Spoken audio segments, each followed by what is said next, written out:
Social Security spousal benefits are confusing. If you're like most retirees, you probably started looking into Social Security spousal benefits and quickly realized they're not as straightforward as they're often made out to be. In fact, most people assume I'm going to get 50% of my spouse's benefit. Most people will not get 50%. And in this video, I'm going to walk through why that is, the calculations, as well as some of the nuances between, filing for your own benefit and for your spousal benefit, because many people have worked and are dually entitled. They're actually entitled to two benefits. And what happens in those cases? How do the different amounts get reduced based on your filing age? These are all really nuanced questions, and these are things we're going to answer in this video. But first, we need to look at the foundational things, such as who's eligible. So first and foremost, let's just get this out of the way. You cannot take a spousal benefit until your spouse is taking their own benefit. So this trips a lot of people up. I just want to toss that out there early on. Do with it what you will. But there's a lot of other eligibility requirements. There's exceptions if we're talking about an ex-spouse situation, but in the typical married couple where there's a higher earner and a lower earner, the lower earner can't begin collecting their spousal benefit on the higher earner's record until they begin collecting their own benefit. And this is a key thing to know because many people go into retirement and they think that they can get that spousal benefit and their spouse can keep delaying and get delayed retirement credits. And that's just not the case unless they've actually filed for their own benefit. You can't get the spousal benefit. Cut and dry.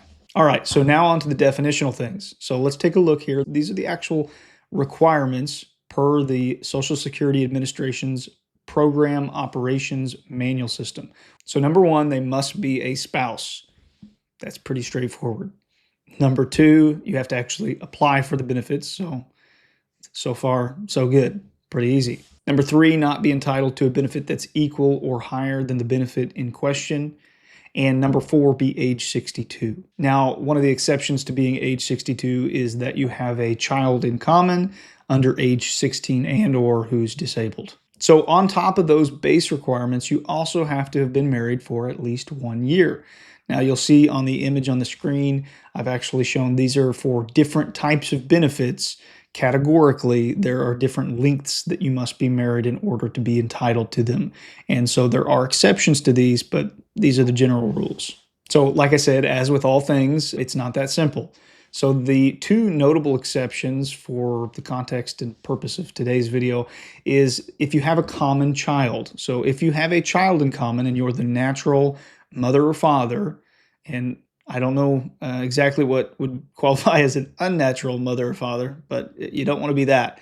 So you want to be the natural father or mother, and that would be one of the exceptions that would allow you to waive the 1 year marriage requirement. So if you have a child together, you don't have to be married for 1 year. It doesn't matter if the child came before or after the marriage. It makes the 1 year marriage requirement a moot point. And the other is actually entitlement to another benefit prior to becoming married. So in the month prior to your marriage, if you were entitled to some other benefit, then you would be immediately eligible for the spousal benefit regardless of the length of marriage. So again, the 1 year length requirement gets waived. So in summary, have a child together and or already be entitled to a benefit. Those are the two most common and notable exceptions for getting around the 1 year marriage requirement. Now, what about the ex-spouse rules? So let's take a quick detour and let's look at those. The eligibility requirements for those are that you would be age 62, that you were married for at least 10 years, that you are not remarried, you must have a full retirement age primary insurance amount or PIA benefit that is actually less than 50% of your ex-spouse's, and you have to be divorced for 2 years. Okay, so back to the benefits. Let's take a look at the actual formula and how this gets calculated. So the spousal benefit formula really isn't that complicated. You take 50% of the higher earnings full retirement age benefit, you subtract your own full retirement age benefit, and then the difference is actually the spousal benefit amount. So this is the amount that you would get paid on top of your own benefit if you delayed and took everything at full retirement age. The maximum you can get is that 50% amount. And so by adding the spousal to your own benefit, that actually gets you to half of the higher earning spouse's benefit. Pretty simple. It is worth noting that the monthly reduction factors for each benefit is different. It's applied on a different schedule. And so you really need to understand the difference of how spousal benefits are reduced versus individual benefits. And if you would like, there's another video that should be popping up here that you can click on and open that up in another tab. That'll walk through it in a little bit more detail. But we're going to do a crash course really quickly here to see how spousal benefits get reduced. So here are those reduction factors. For the first 3 years or 36 months prior to your full retirement age, your benefit will be reduced by 25/36 of 1%. It's kind of hard to say for each month. And so that works out to about 8 1/3% effectively. Then for more than 36 months prior to your full retirement age, each of those months would actually be reduced at a 5/12 of 1% rate for each month. And that works out to 5% per year. So while your own benefit can be delayed and increase, keep in mind that there's an offsetting effect with the spousal benefit.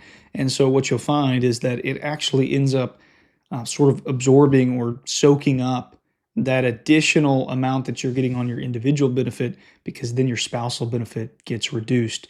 And so you can only ever get up to that 50% ceiling, which is the maximum for a spousal benefit. So if there's a spousal benefit involved on top of your own benefit, then deciding when you should claim and whether or not you should delay, you really have to pay special attention to this, or you might delay for no reason and end up leaving money on the table. So to simplify things, here's a different visual, hopefully that will make this a little easier to understand. If your full retirement age is 67 and you're entitled to a spousal benefit, then when you actually file for that benefit is going to determine how much of a reduction you get.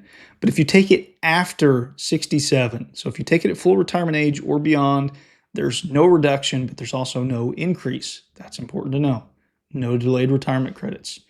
On the other hand, however, if you take it as early as 62, then you could end up having a reduction that could be as much as 35%. So let's look at a quick example with Jim and Pam. Jim was the high earner and his full retirement age benefit is $2,000 a month. Pam was the lower earner and her full retirement age benefit is only $600 a month. So this example is helpful because there's actually quite a disparity here. And so because of that, we will be dealing with two different benefits, her own, a spousal benefit, and then see how those two interact as well as how they're reduced and act differently in different circumstances and different filing ages.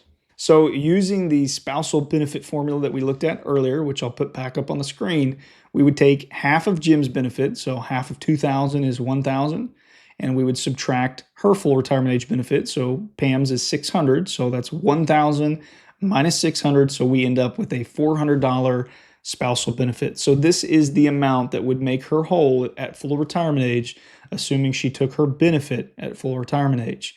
And so when they say the most you can get is 50%, this is what people mean. But you can most certainly get less than 50% if you file or become entitled to the spousal benefit at any age other than 67. So looking at this table, you can see that in this example, if she waited until 67, she would get her full retirement age benefit, the 600, and then you would see that full spousal excess or spousal top-off amount of $400. That makes her whole for $1,000 at age 67 for both benefits, because she would be entitled at that point, at that age, for the full amount, the maximum 50% of Jim's full retirement age benefit, which was $2,000. Shown another way here for you visually, you can see this is how the benefit would be made up. So the total benefit on the left-hand side, and then on the right-hand side, you can see the portions. So we actually get our own benefit first, and then on top of that, we get the spousal benefit. But each of those benefits will be determined based on when we filed and or became entitled when it comes to the spousal benefit. But if we go back to that last chart and look at it a little more closely, what you'll notice is that the amounts are changing, but to many people's surprise, the spousal benefit after age 67 is actually going down. It's decreasing. And this can be a little bit confusing. So in order to help with that, I'm going to put up this chart. Now, this chart actually shows the percentage or the age-based reductions and or delayed retirement credits based on each different type of benefit. And so we're focused on the first two columns here, but of course we have the survivor benefits off to the right here, if that's helpful. This chart assumes a full retirement age of 67, and what you'll see is exactly what you would expect. Of course, these are monthly reductions, but if we look at them on the year, then you'll notice if you take it earlier, you get reductions. You obviously can't take benefits until 62 when it comes to your individual retirement benefits or your spousal benefit, unless there's some weird exception. And then you'll notice it starts climbing up until you get to 67, the full retirement age in this example. And that's where you're going to get 100% of those benefits and the maximum for the spousal situation.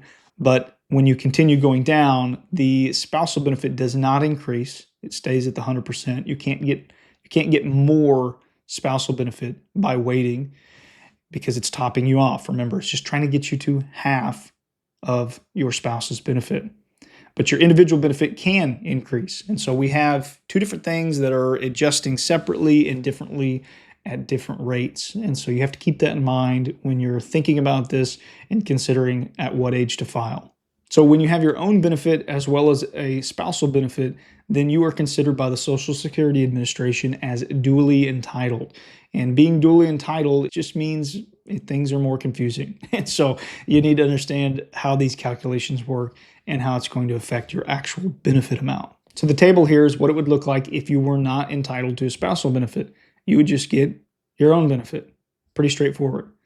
But now let's look at a table that shows a different example. Let's assume that you take your benefit at age 62, but in the year that you're 62 and 63, even though you will be entitled to a spousal benefit in the future, you're not able to collect it because your spouse hasn't filed yet. Remember, they have to be collecting on their own record before you can collect on their record.